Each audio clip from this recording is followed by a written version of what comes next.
మా అన్నయ్యలు లేకుండా నా పెళ్ళేంటి నాన్న?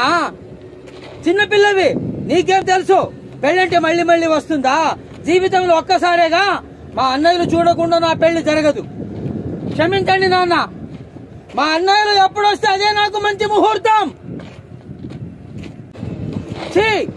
దండయ్యగానే దండలు పెట్టి నీ కాళ్ళ దగ్గర పడి ఉండడానికి నేనేం వీధి రౌడీని కాదు. ఇంకోసారి ఈ ఏరియాకి దాదాగిరికి వస్తే నీ బాడీని ఆటోలతో తొక్కిస్తాం.